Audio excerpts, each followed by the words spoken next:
Hello বন্ধুরা, আজকে তোমাদের সঙ্গে একটা চিকেনের রেসিপি শেয়ার করছি। ওর জন্যে 3টে বড় বড় সাইজের পেঁয়াজ কুচিয়ে নিয়েছি, 3টে টমেটো কুচিয়ে নিয়েছি, আর এদিকে আদা লঙ্কা রসুন, আর ওইদিকে ধনেপাতা কুচিয়ে নিয়েছি, আর এদিকে দেখো জিরে গুঁড়ো, ধনে গুঁড়ো, হলুদ, কাশ্মীরি লঙ্কার গুঁড়ো, গোলমরিচের গুঁড়ো, আর এদিকে একটা গোটা লেবুর রস আমি রস করে নিয়েছি।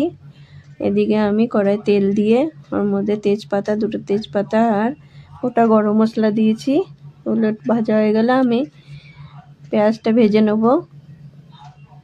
পেঁয়াজটা একটু ভালো করে ভাজা হয়ে গেলে ওর মধ্যে আমি কাঁচা লঙ্কা, আদা রসুনের যে পেস্টটা বানিয়ে রেখেছিলাম সেটা দিয়ে দিলাম। দিয়ে একটু ভালো করে নাড়াচাড়া করতে হবে যতক্ষণ না রসুনের কাঁচা গন্ধটা যায়। তারপরে আমি টমেটোটা দিয়ে দিলাম। টমেটোটা দেওয়ার পর একটুখানি নুন দেব যাতে টমেটোটা গলে যায়। তারপরে আমি চিকেনটা দিয়ে দিলাম। চিকেনটা দিয়ে ভালো করে নাড়াচাড়া করতে হবে মশলাগুলোর সঙ্গে। তারপরে আমি যে মশলার পেস্টটা বানিয়ে রেখেছিলাম, জলে গুলে রেখেছিলাম, সেটা দিয়ে দিলাম। নিয়ে ওটা দিয়ে ভালো করে মেশাতে হবে চিকেনগুলোর সঙ্গে।